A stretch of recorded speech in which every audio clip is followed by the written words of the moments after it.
नमस्कार, मी डॉक्टर देवेंद्र पाटील, जनसेवा ग्रुपचा एक डायरेक्टर.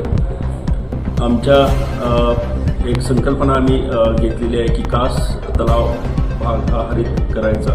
त्या उद्दिष्ट पुढे ठेवून माननीय छत्रपती वेदांतिका वहिनीसाहेब यांच्या मार्गदर्शनाखाली अमोल मोहिते नगराध्यक्ष यांच्या सहकार्यानं आणि कर्तव्य सोशल ग्रुप यांच्या मदतीनं आपण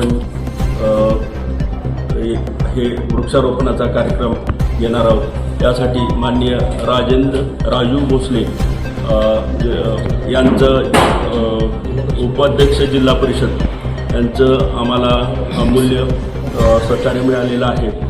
आणि काय सर्वसाधारण आपल्याला 10,000 झाडं लावायचा उद्दिष्ट आपण कास तलाव भागामध्ये आपण ठेवलेला आहे. सुरुवातीला 30 तारखेला आपण 500 झाडं लावणार आहोत, पण यासाठी आपण सर्वजण त्या ठिकाणी उपस्थित राहावं या आम्ही सर्वांना विनंती करतो आहे. सकाळी 9 ते संध्याकाळी 5 हा कार्यक्रम चालू राहील आणि तेवढ्या वेळामध्ये आम्ही खड्डे खणून ठेवलेले आहेत, झाडं आणून ठेवलेली आहेत. प्रत्येकाचा सातारकरांचा हातभार लागावा आणि प्रत्येकाच्या मनामध्ये पर्यावरणाविषयी अवेअरनेस निर्माण व्हावा या उद्दिष्टाने आम्ही हा कार्यक्रम घेत आहोत. धन्यवाद. यादव, कर्तव्य सोशल ग्रुप सदस्य. आमच्या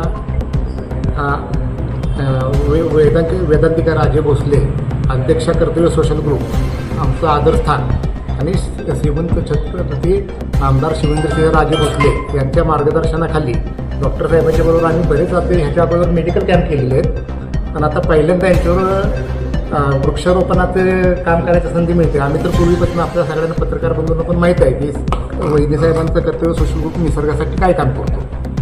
तर हे चांगला कार्यक्रम आम्हाला वहिनी साहेबांनी सांगितलं, डॉक्टर साहेबांच्याकडनं आपल्याला आलेला आहे. तर आपल्या कर्तव्य सोशल ग्रुप आणि जनसेवा ग्रुप यांच्यामार्फत सर्व सातारकरांना जाहीर आवाहन करतो की कास परिसरात सकाळी 9 ते संध्याकाळी 5 वाजेपर्यंत आपल्याला त्या दिवशी तरी 500 झाडं लावायची आहेत. 10,000 झाडं लावण्याचा आपला संकल्प आहे.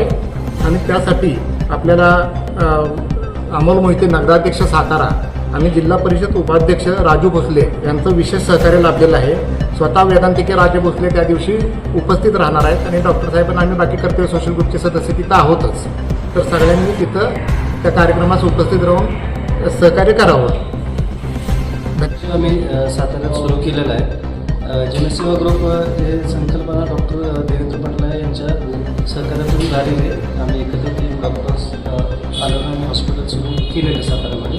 असं दुसरं आमच्याकडे महिलांसाठी महिला रुग्णालय सुरू केलेलं आहे, जे रेल्वे हॉस्पिटल जे साताऱ्यात आहे तिथे फक्त महिलांसाठी हे उपलब्ध केलं आहे. या जनसेवा ग्रुप हा आमचा श्रीसेवा मल्टी ग्रुप म्हणून आहे आणि याच्या मार्फत आम्ही बरेचसे आरोग्य शिबिर आणि आता निसर्ग संवर्धनाचं जे नियोजन आहे यासाठी म्हटलं आपण थोडंसं काम करून हा संकल्प आता ठरवला की आपण कास परिसरामध्ये जे आहे उजाड थोडंसं जे झाडे वगैरे आहेत या ठिकाणी आपण निसर्ग संवर्धन करूया. ऑक्सिजनचं महत्त्व लोकांना की जेणेकरून गेल्यावर आपल्याला प्रॉपर ऑक्सिजन मिळावा.